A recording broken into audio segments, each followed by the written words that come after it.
So I am proud agent of Nejib Mahfouz from Arabic into Turkish, and I am the proud agent of Burhan Sönmez from Turkish to Arabic. Not for the next 2 decades. I love my job and I want to do it more. Well, I mean, after 2 decades, I have the luxury feeling that I can choose whom I want to work. Being an agent is not well known, and actually they didn't know who is the rights holder.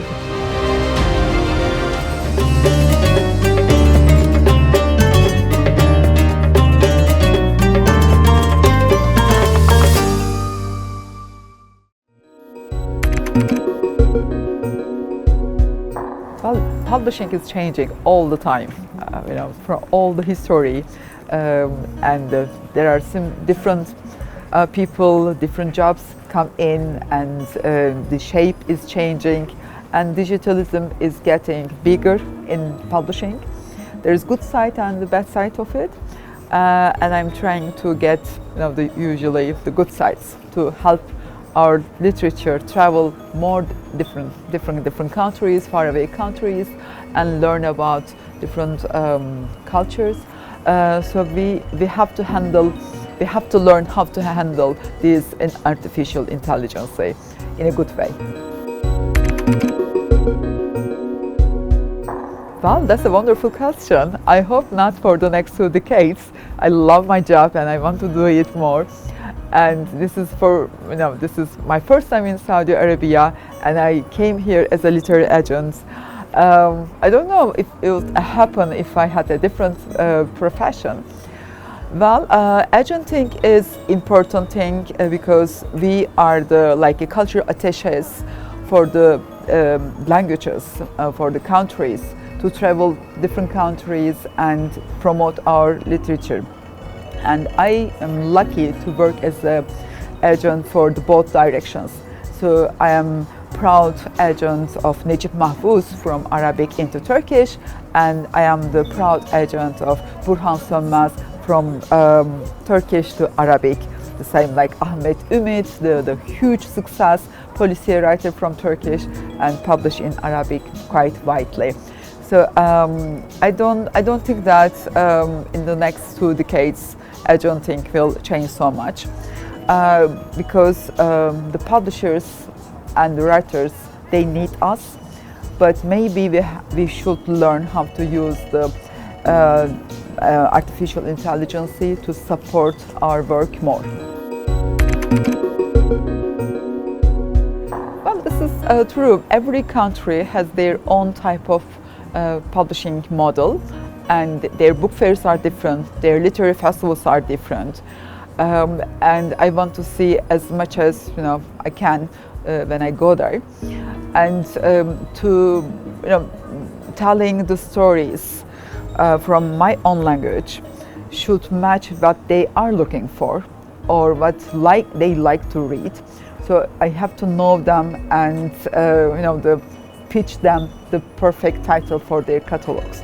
So and yes, the publishing houses, the countries are different, but the main thing, core thing, is storytelling, right? And the need of storytelling, the need to listen to stories are the same. Readers, well, I mean, some countries, they like to read more policier writing. They like to read more literary writing, but I don't pay attention to this so much. The important is the sharing the stories, and the type of the literature, like the genre literature, is just the form of reaching that stories. And for example, when you go to North countries, they write more, the crime novels, and they read more crime novels. And but when you go to Latin America, they have the different, Marquez type of writing. Like, I mean, they enjoy this kind of literature. So yes, countries' readership are quite different.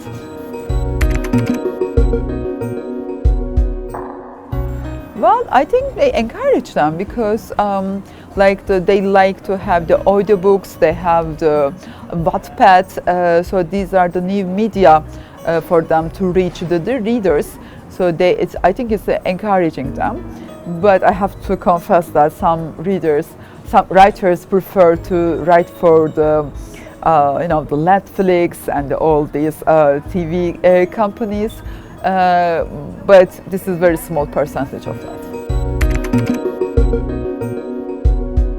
I love that question. What I learned, well, wherever you go, the human, are the same. When we talk about our families, our eyes are more bright.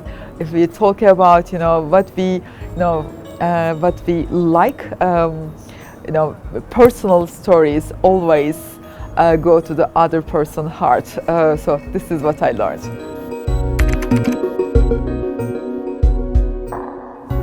Well, I mean, after 2 decades, I have the luxury feeling that I can choose whom I want to work. So I in the beginning, I went to the doors of the very established, bestseller, huge names. But now I enjoy a lot to discover new names. For example, today I signed a contract with Ayça Çakmak. She's amazing new writer, and her debut novel will be out in next May. And that makes me so excited, to imagine how it's going to reach the readers and how many copies will be sold out. So this makes me so excited. Well, in the beginning, in my country, they weren't that much because they didn't have this experience before. Being an agent is not well known, and actually they didn't know who is the rights holder. Rights holder could be a publisher, could be a foundation or a literary agent. So I use the social media a lot. I'm quite active in social media channels to tell that I am a literary agent. I am not an editor. I am not a publisher. I am the rights, rights person to take one language book to other languages. Right now, I think whole market knows what literary agents do. But it took time, a lot of interviews, and I'm very happy, thankful to the cultural journalists for that. But some other countries, they are very in the beginning. And agenting started in the English language. The America and in UK, they had their first agents, and we see that their books are all around, right?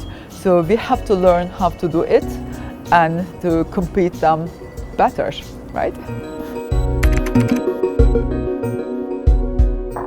Beginner writers, well, keep trying, keep reading and writing.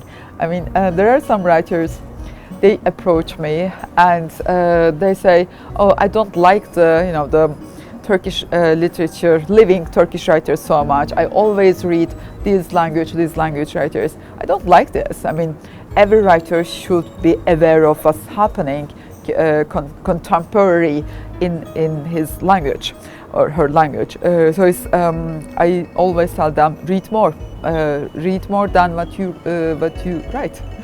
Thank you very much, Saudi Arabia.